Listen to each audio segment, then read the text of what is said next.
Alrighty. What's up, everybody? It's your boy back at you with another episode of Combat and Cryptids. My name is Jimmy, and yeah, so my birthday just passed.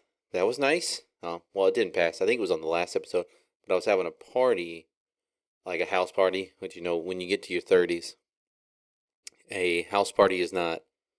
It's not all it's jived up to be, I guess. When you're in your 20s, it sounds fun, because you can get up Sunday morning, go get some breakfast or some brunch and just have a great time. When you're in your 30s, man, that thing hits a little harder. It just makes every day, it just makes that morning or late afternoon uh, really, really difficult. So, I mean, we had fun though. It was nice. I had a couple friends over from work and stuff like that. We played some beer pong. Jesus Christ. And I was not going to brag, but beer pong champion all night, but, big deal. But it was still fun. And so my brother Lee, he got me this cool little dude right. Let me see if I can. This cool little dude right here. Little Sasquatch little dude right here. Then he also got me the sign that's over right here. So it says hide and seek world champion. So appreciate that, Lee. Um, but yeah. So I know I was saying, hey, I wanted to do a podcast on that party weekend, but you know how those things go. It was very much. We had way too much to drink, and then by the time I think it was like 1:30 in the morning, and we got back in here, and I was like, "Oh yeah, let's do a podcast right now." It'd be like it's like the best thing ever. And I couldn't even remember my password for my laptop, and then I end up resetting my password for my laptop, and then I couldn't remember it right now, so I had to reset it again. So yeah, so it probably wouldn't have been the best content. So I'm glad I didn't do it, but still, it was a nice attempt at least. I guess is the best way to say it. But yeah, I mean, today's a gorgeous day. Like I have two windows right here that just look out into other houses, but it's a cul-de-sac. But you can still see the background stuff with all the woods and everything. And in Ohio, in mid-February, today was a beautiful day. It was about I don't know. This morning it rained a little bit, but it cleared up and the skies cleared up and it got about 50 degrees outside. I mean, don't bust out the water fans or anything, but it was pretty hot today, so it felt pretty nice. And yeah, the weather was good today. So just got that kind of going on in the background with the sunset, so it's pretty nice. But other than that, I mean, I hope you guys are. I mean, this is about. I think this will be the 11th or 12th episode now of this, and I think I'm starting to get. I kind of get how I want to do this show and this podcast. But maybe I don't know if I'm ready to. Because I'm just doing this for a hobby. It's really like there's no rhyme or reason behind any of it. I'm not. There's no script of any sort. It's just something that I want to do for fun, and it really like I don't want to ever feel like I have to do this or I need to do this. I just like to do it because I'm not a very talkative person. I don't like conversation. I don't fucking like people. Only like 3 or 4 people showed up to that party, and I invited like 13 or 14. So that which was good because it was a little bit of people, and I was 100% okay with that because I just don't like people. Don't like crowds. It's just not my vibe. So this is kind of like the person that I am on here, and the person I talk and how I speak on here is not the person I am in real life. I'm very the complete opposite. Like I don't go out of my way to talk to people. Like, and I don't want people to go out of their way and talk to me. I guess, and I know that sounds bad, but it's not. Coming from where I've came from and what I've done and stuff like that, I just don't like. I just don't like people, man. And if you guys have ever met my dad, or you know who my dad is, he's the same fucking way, and it's pretty bad. But I hope to be a little bit better than that. At least where I can come on here and just kind of act like, I'm normal. I guess normal in a sense, but I really just try to like, hey, this is me, really, and you guys can see that and get that point, get that across. But in real life, I'm not. Like, I try to be the best that I can. Like, and thank God for my wife, because if not, it would just not. That would not happen at all. So I appreciate that, Angel. Big shout out to you, my boo. But yeah, so this is just something I like to do for fun. Like really it is. And I'm starting to get like more comfortable with it, more like, hey, this is more fun and different topics and stuff like that. So we will go over today's topic. And I know it's a funny word, but I'm probably going to say it like multiple times today. But today we're going to go over what's called the Aswang. Aswang. And basically, the Aswang is a Philippine creature that basically just does terrible shit and stuff like that. So what I'm going to do is I'm going to give you their folklore or their idea of how he is depicted and how he came about. And then I'm going to give you a really messed up version that the CIA used at the end of World War II to basically scare the shit out of people into disbanding this whole rebellion and everything. It's called the Huck Army. And basically, it's really, really messed up. And the story doesn't do it justice, like as bad as it sounds. But the reality of it is the CIA did some shady ass shit after World War II, and everybody just kind of disbanded, and the Philippines was going in a way that they didn't like. So they decided to make like this rebel army and all this stuff, but they were going in the rebellion army was going to a point where the Philippine government and the U.S. government didn't like.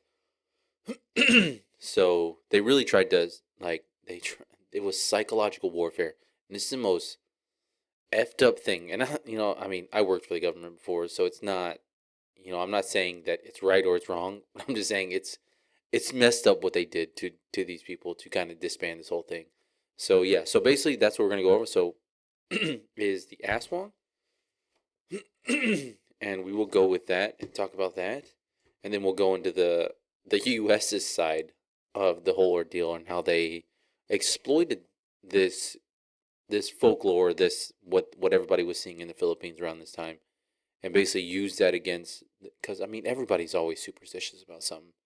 Um, I don't care if you're, if you're religious or you're not religious, or you believe in this, you don't believe in this. Everyone is superstitious to an extent or to a point. So if you can exploit that in any way, um, it can really, it can scare the shit out of people. Unfortunately, it can really scare people. It's so funny. Like it's not funny the way that they went about it, but it is funny in a sense to think that they were able to do that. I guess. So basically, so yeah, this is like a two-part thing. So we'll go over this one. The first one's a little shorter, I guess. I mean, it's basically pretty short, and I wanted to keep this between like 30 to 40 minutes. If I could do it 30 to 40 minutes, that'd be perfect. Because then it's like short and sweet, and you can listen to it, and you can hear the serenade in my voice as I try and woo you in. Nah, I'm just kidding. But hopefully, I'm trying to keep them like between that 30, 45, 50 minutes, like at most. So if we can keep it there, we'd be good. But yeah, so anyways, so the Aswang. So the terrifying Aswang is the most feared creature of the Philippine folklore, and with good reason. Stalking its prey in the small rural towns of the Philippines, the deadly monster nocturnally hunts for a meal of human flesh and blood.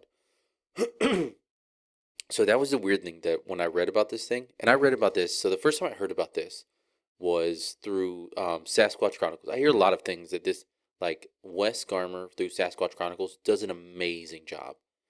He has a few 900 episodes, so I mean he's been doing it a lot longer. So he has a lot more research. So the first time I heard this was through his podcast, and I was like, man, that's a great depiction of it, and he did a great job at it.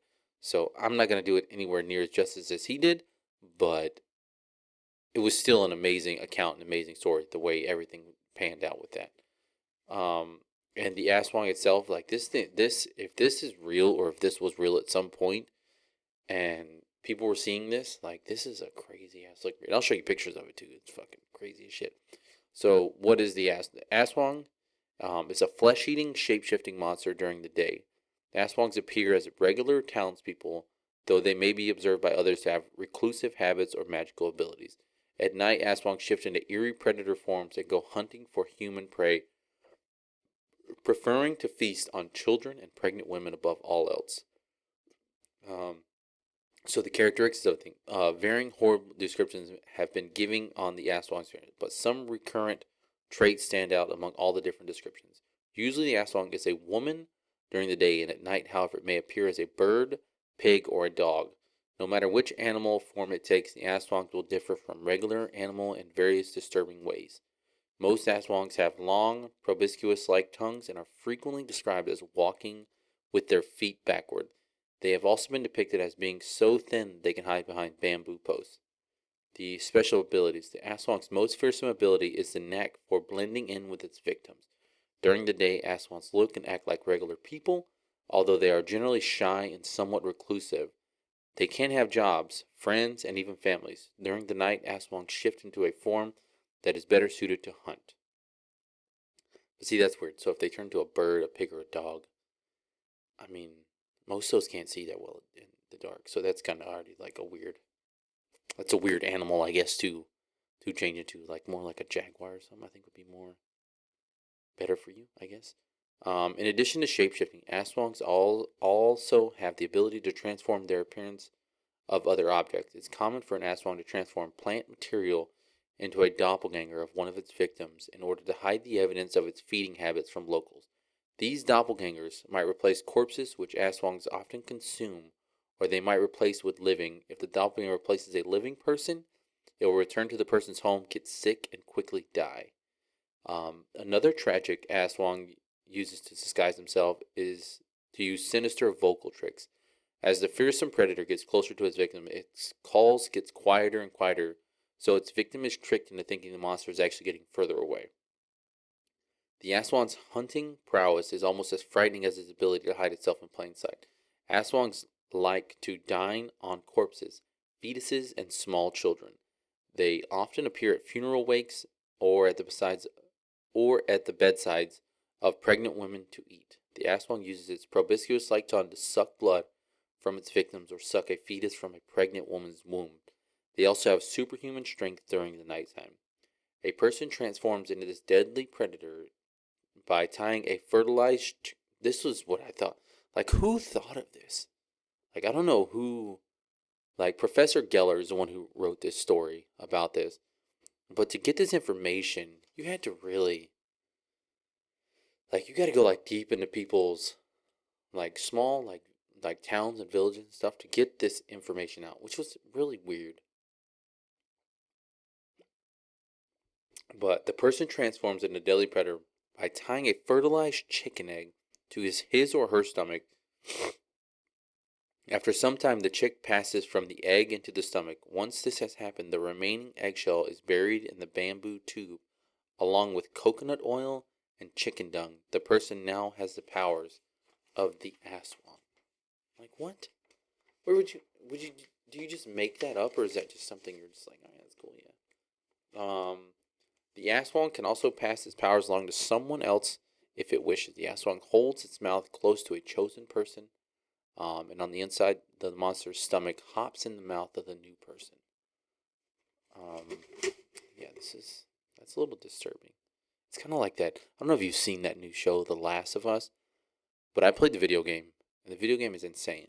But like in one of the episodes, like one of the cordyceps like goes to a woman's face, and like all the fungi go into the one's mouth. It seems like that kind of scenario. The weaknesses of this thing. So the first steps towards ridding a town of a deadly assailant is identifying the monster. There are several ways in which you can do this. Aswangs generally have bloodshot eyes since they have been awake hunting all night. Um, in addition, it is said that if you look directly in the Aswang's eyes, your reflection will appear upside down. The most common method of detecting Aswangs, however, involves using alabaris oil, a specific oil made of coconuts and holy plants. What makes up?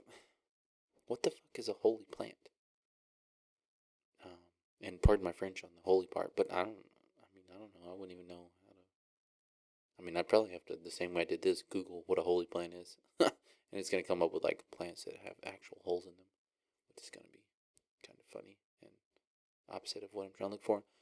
The oil is said to boil whenever an aswang is near, so it doesn't even do anything to it. Like it just boils, like it's like a heartbeat sensor on like Modern Warfare. But aswangs are repelled by garlic And what? Oh, because I think the American adaptation of it is kind of similar to the vampire. Okay, all right, that makes sense. Okay. I was like, garlic, where the fuck did that come from? And religious artifacts are the weakest during the day. When they are in human form, they can be killed by, well, no shit, anything can be killed by decapitation or being struck with a whip made from a stingray's tail. Some of this stuff is funny. So the Aswang has a lot in common with, oh, there we go, with the Western vampire, but there is no evidence to show that either creature is inspired by the creation of the other. Stories of this Filipino monster and a vampires probably evolved separately. Other monsters in the Philippine folklore are more likely to be related to the Aswang. Both the Wak Wak version of the Aswang or the Manandals, a different monster, leave behind half of their human torso when they transfer into a predatory form during the night. Aswangs also have connection to witchcraft in the Philippines and are generally described as women. They are also sometimes said to have magical powers during the day. While they are generally to be feared, they are sometimes said to provide healing potions and to cast spells from local people.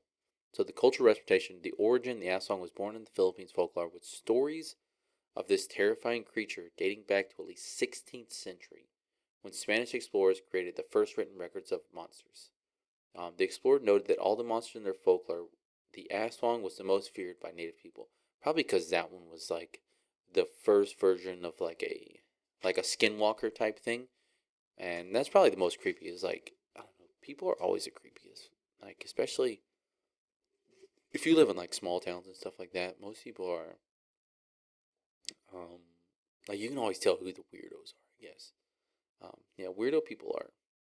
You know, you can always tell like there's something off with this fucking person, and most times you can figure that shit out in like 10 minutes of talking to somebody. Like, bro, you're weird, dude. Get the fuck away from me. But you can't say that.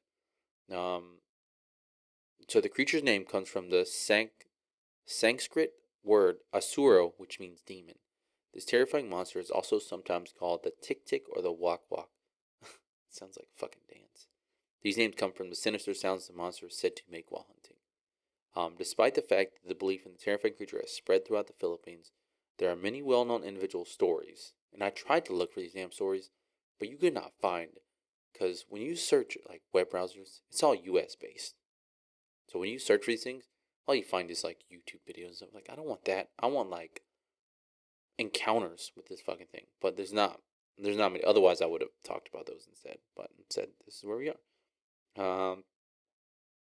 So yeah, the Aswang mythology was formalized in the 1960s when Maximo Ramos included a description of the monster in the book titled "Creatures of the Philippine Lower Mythology." Drawings of the Aswang have populated Philippine folklore art for centuries. Since its introduction to Western culture, the creature has also begun to make appearances in Western art.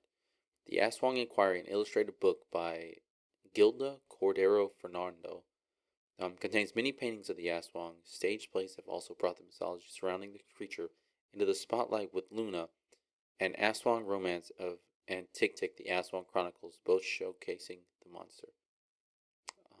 There is a movie about this too, and it's like a Philippine movie, so it's not. I mean, I'm not saying like I have nothing against that, but like, like it's like not Americanized, so it's like Filipino like dialect with English subtitles, which is not the most entertaining or easy to watch. So, explanations of the myth. As fantastic as stories of the Aswang might seem, they may actually have been inspired by real life events. One theory is that native wildlife was the inspiration for the legends. The Tik Tik or Wak Wak hunting calls the monster is said to make are probably the calls of nocturnal birds, bats, Tasmanian devils, kagwang, and endangered species flying lemur. Have all been killed because these have been suspected of being Aswang in a transformed state. So they killed all these animals, and that's why most of them are extinct, because they thought that those were the shape shifting Aswangs. Which just kind of sounds like an excuse to just kill a whole bunch of population of animals for food or hides or feathers or whatever the fuck they want. Um, so Filipino men XDP causes. So this was. Fucking rip this one off. This is the last page, anyways. Fuck. All right. So this one, I didn't read this part of it, but This was just weird. Another possible explanation of the Aswang mythology is the presence of a rare genetic disease called XDP, which is almost exclusively affects Filipino men. XDP causes patients to have Parkinson's and dysonic symptoms. The patient is afflicted with uncontrollable muscle spasms, contortions, and tremors. Images of Aswangs during transformation are strikingly similar to the photographs of a patient experiencing XDP symptoms. The highest concentration of XDP occurrence is in the Capses region, which is rumored to be the original home of the Aswang. Finally, the Aswang legend may be used to explain away horrendous unsolved crimes in the Philippines. When a person disappears or is brutally murdered, it may be easier for the local people to attribute the crime to a demon rather than one of their fellow humans. Tabloids often attribute crimes to the Aswang, which adds fuel to the mythology. So in 2009 or 10, I went to the Philippines. It was not, that place is just a different environment there. I remember we got off the boat and we go to like, they have like we have this whole area where you have to like, we do these training sessions and all this stuff with the Philippine military and stuff. And on our drive there, it was at night. We had security convoys in the front and the back and stuff. The Philippines at that time weren't like, hey, like we hate Americans, but they were very much like there was the militia there, and then you had the federal government who was helping us. And I remember we as in me, and I forget who the Humvee. I wasn't the Humvee driver. I was like the assistant driver, and we had like our packs and MREs and stuff in the back of the Humvee. And there's another Humvee behind us, but we're spaced out a little bit because we don't want to be too close. And we stopped for a second because we're at like an intersection on a road, and there was a huge problem with IEDs in the Philippines. And of course, they didn't tell us that until after the fact, but we didn't have any issues with that. But I remember we stopped at this four-way street, and all the Humvees were trying to cross, and we were trying to go and make our way there. And we get to this point where we stop, and I just look over my shoulder for a second. And the Humvee has flaps that you roll up and stuff because we didn't have, it's hot as shit there. And we rolled up, and the brake lights were on for like a second as he tapped the brakes. And there was like 4 or 5 fucking kids, and I shit you not. And you could see their eyes over the bed, and they were just looking like. And then as soon as the brake lights went off and went back on, these fucking kids were gone. And they stole like 4 or 5 boxes of MREs and shit like that. Like they just stole the shit right out of the back of the fucking Humvee and just ran off with it. So I mean, the Philippines was very much like a weird vibe for that stuff because it was just like the houses were in weird spots. They weren't like, like they weren't like a regular town, like like Cleveland, Ohio, like nothing like that. It's just a very weird setup. But that creeped the shit out of us first day there. But yeah, so that's the Aswang. It was just a really weird. I mean, there's not much. I mean, I'm sure there is a lot of it, like in Philippine, like folklore and stuff like that, or like stories passed down and stuff. And I'm sure there's just as many. Like the U.S. has like Bigfoot encounters. Like you talk about fucking Bigfoot all the time, like that kind of thing. You talk about Bigfoot, and it's just like normality. Like you can go up to somebody and be like, "Hey, have you ever heard of Bigfoot?" And 9 times out of 10, they'll be like, "Yes." But if you go up to anybody in the U.S. and you're like, "Hey, have you heard of the Aswang?" And they're gonna be like, "What the fuck is that?" But I'm sure it's the same thing over there. And it would be nice if you got accounts of those things, or if you come in. It's 4:59. You're a little early. Well, I'm always gonna be early, so shut. Thanks, babe.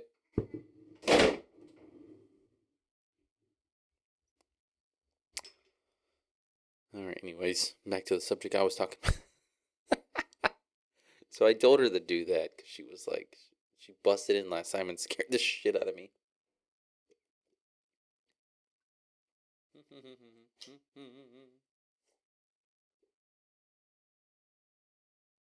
Sorry, guys. Give me a second.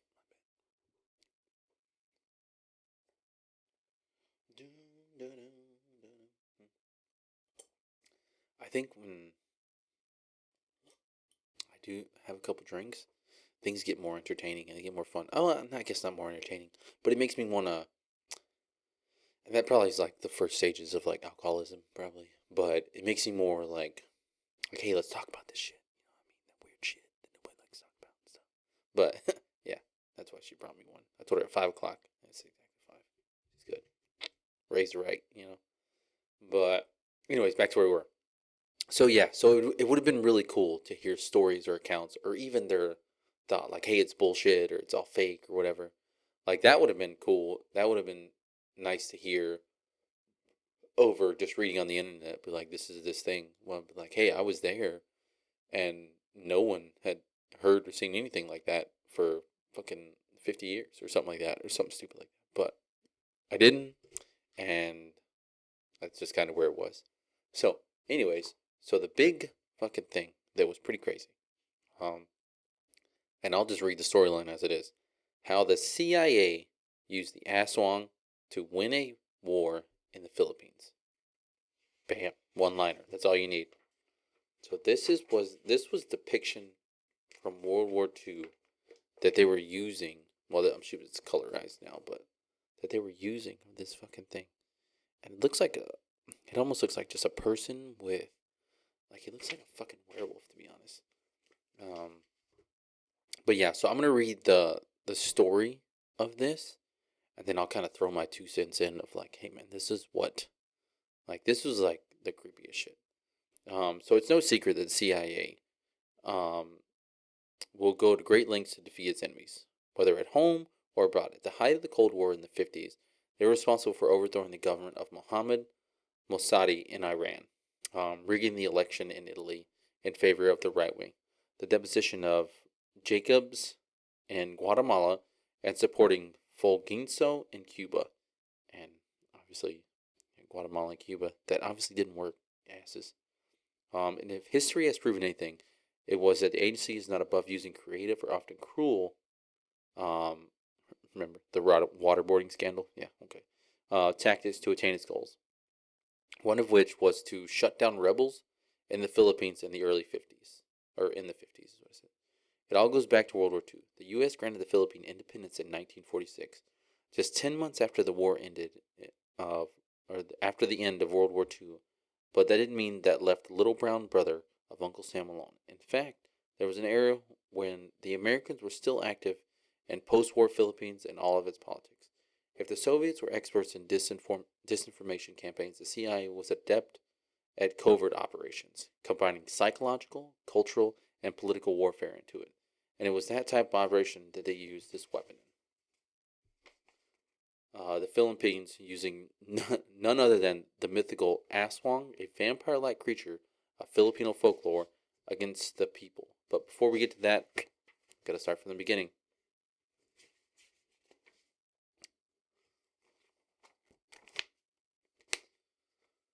So, as the smoke cleared from the ruins of the charred Philippines in 1945, figures such as Louis Taruk gained widespread admiration as liberators of the people, a hero to the rural masses. Taruk was a guerrilla leader of, basically, everyone just calls him the Huck, an organization dedicated to fighting the Japanese invaders of Philippine soil. Once an ally to the U.S. during the war, the Hucks took up arms once again after the war when they were expelled from Congress by the president. When they were expelled by Congress by the president Manuel Roxas. The Hucks opposed the controversial Bell Trade Act, which gave the U.S. vast control over Philippine industry and economy. I can see why you would get mad about that, though.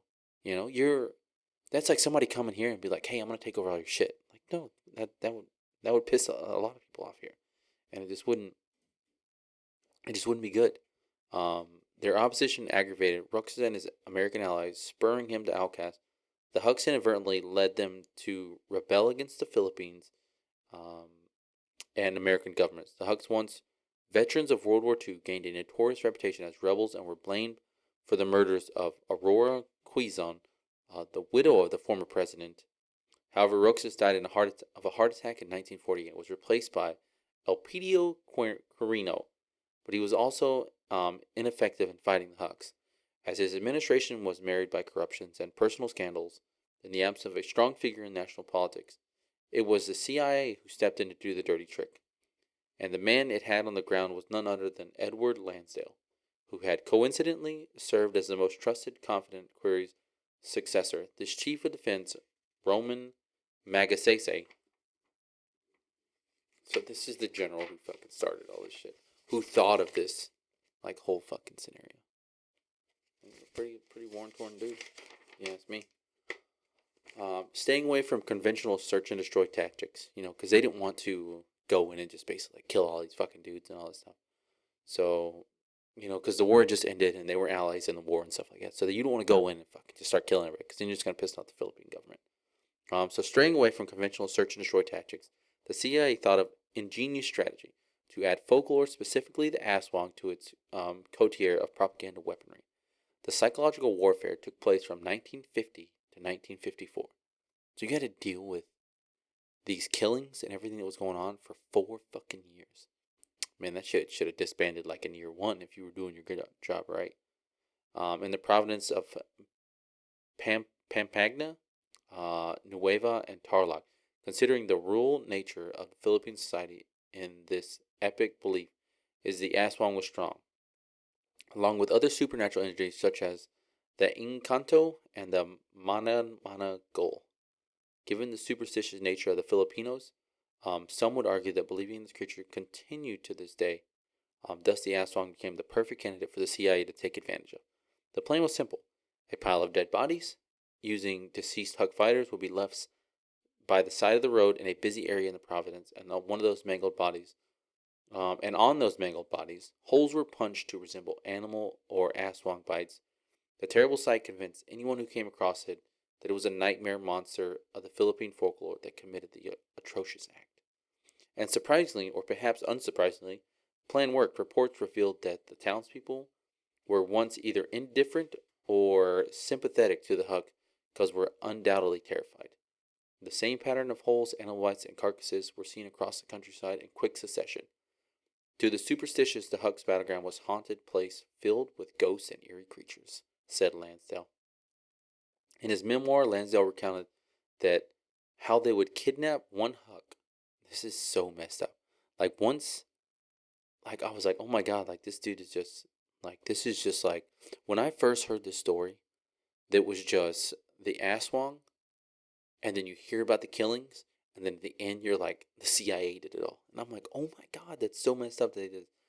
Um, so they would puncture his neck with 2 holes, hang his body by the heels, drain him of blood, and dump the corpse on a trail that other Huks would pass by. When the Huks discovered their dead comrade, they promptly packed up and relocate to a different hill. So, at that point, you're just like, you are here in your little area or whatever. They would do patrols. They would capture one dude, whether it be by fucking. And the weird shit about it is they would play like music and like screams and like all these weird animal noises in the woods at night. I don't know if you've ever been in the woods at night, or if you've heard like noises and stuff. Like, it's creepy as fuck. And I don't care if you got a gun, you got fucking grenades, whatever it is. If you don't know what's making noise, it's creepy as shit. So they would play these creepy ass sounds, and these people would try and come and investigate it and do their job. The Huk army would do their patrols and stuff, and then they would fucking snatch one up, stab him in the fucking neck, and then they'd hang his ass like the Predator shit. Remember the fucking Predator where he's hanging people upside down and shit, and draining them all their blood? He would do that shit. Like, the CIA was doing that stuff to people to fucking freak them out. Then they'd let all the blood drain. You know how long it'll take for the blood drain? Probably like 20, 30 minutes if you puncture someone in the carotid. Um, Probably less than that, to be honest. So that was just, it was just really, really, really, really messed up. Another tactic used by Lansdale and his team was the Eye of God, in which would be painted on a wall facing the house of a suspected Huck sympathizer in the dead of night. The mysterious presence of the malevolent eyes next morning had sharply sobering effect, said Lansdale. So this was like the depiction of shit. Like, that seems like it'd be a pretty cool tattoo, in my opinion. Said photo by Wikipedia. So psychological warfare. Your biggest downfall in certain situations is your own fucking mind. And at this point in time, that's all that they had to go off, and that's all they could use. So, together with a combination of logistical and factional problems, the Hucks began to lose moral support in the areas they once held. With psychological operations deemed successful, the search and destroy missions, and not only, I don't know if it says it in here, but not only did they kill, like, the Huck army members, they killed local people as well. Because they just didn't want it to be like, oh, they're just targeting, like, the army. They wanted to make it seem like it was everybody that they were targeting. So they were, and the CIA sent in like Navy SEALs. It was probably, I would assume, some sort of special operation of some sort. And they were just going in with fucking these forked like knives and just fucking killing people that were just wandering and just hang them upside down for 20, 30 minutes and then leave them on the fucking side of the road. They did it to the people and to the army fucking, the Huck guys. So I don't know if it says it in here, but that's one thing that I thought I was like, oh shit. So with the psychological operation deemed successful, the search and destroy missions of the Army continued and intensified until Louis Tarek and the majority of the Hucks laid down their arms in 1954 to accept a pardon. The CIA succeeded in its unconventional psychological Aswang operation, which could be perceived as the precedent to an infamous project MKU Ultra or the CIA mind control program, which is, don't look that shit up because that shit's fucked up the way the CIA does that stuff. However, pockets of resistance took root in the Philippines just a few years later, so Jose Marie Sison would soon form the Communist Party of the Philippines and its paramilitary wing, my fucking stupid ass, its paramilitary wing, the New People's Army, but that's a story for another day. The CIA operation played into the narrative of godless communism, or perhaps it was just proof of enduring Filipino culture and folklore. Whatever the operation proved, it did show that even amid rebellion wars and political plots, Filipinos, past and present, are still scared shitless by the Aswang. I mean, if people came over here and were fighting a war here, and you knew about a creature such as this guy that was traipsing around the woods and was fucking big as shit and stuff, was ripping people, you would exploit that shit too. You know, like, and we would be terrified too because we wouldn't know what the fuck it was because you wouldn't see it at 2 o'clock in the morning when Joe Schmo is walking down the street. It's the same concept. It's the same exact thing. So to hear like I mean, it is. Don't get me wrong. It's messed up, 110%. But is it successful? Fuck yeah, it is. Why not?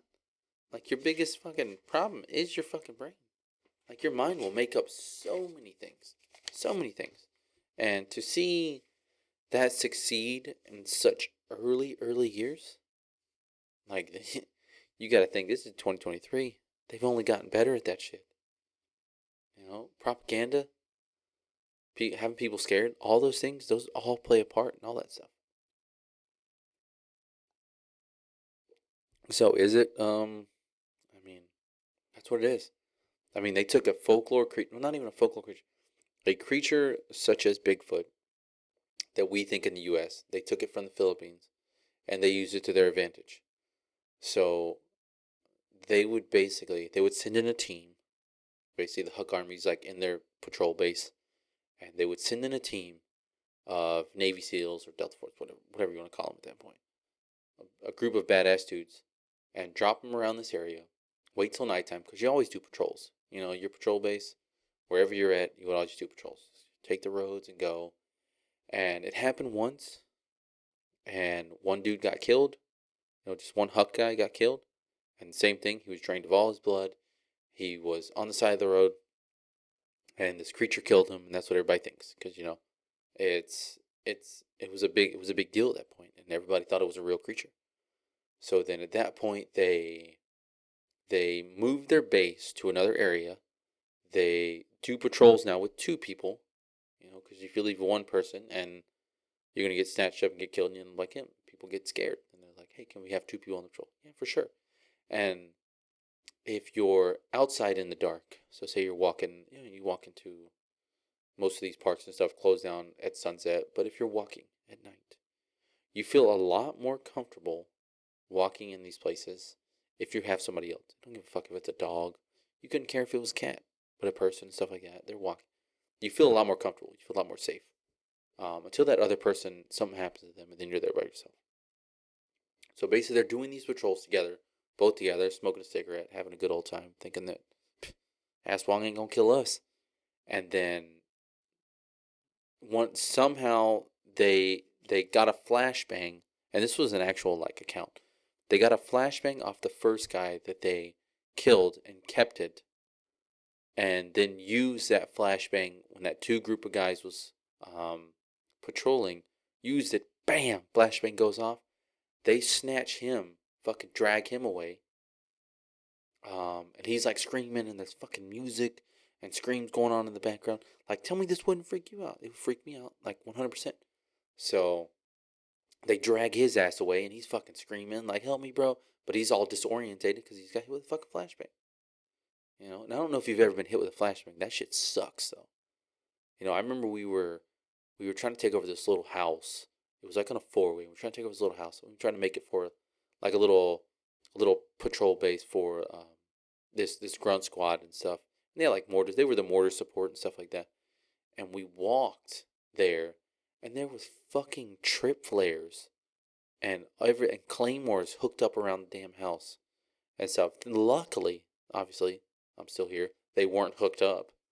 But that shit, I was like, what the fuck? But that kind of conventional warfare, like that shit, that one trip flare shot up only 10 feet and fucking, poof, fucking, like the closest firework you've ever seen. Um, so yeah, so this dude, they throw a flashbang, they drag him away. The other dude's disoriented. He hears him screaming. He hears all the crazy animal noises and screams. And then he fucking goes silent because they stab him in the neck.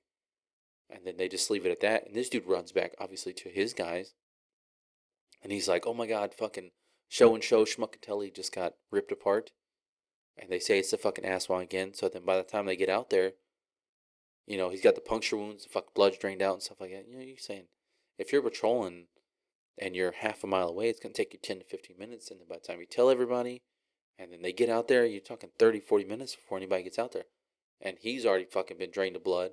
So where he got drained of blood, and then they drag him fucking, if you got two guys dragging his ass, you know, 1,000 yards back to a road or something like that, or back to where they're patrolling, and leave his ass there, that probably chances are they're not going to find the blood. Or if they do, they'd be like, hey, this is where he got killed, or some shit. So they would use those fucked up tactics, and they would blast that shit over the speakers, like speakers in the woods, and just get like, tell me, man, if you're in the woods and you hear that shit, I'm fucking running, dude. There ain't no, man. Mm-mm. Like I heard, like people who like cave dive and stuff like that. Like I heard the number one rule that they have is,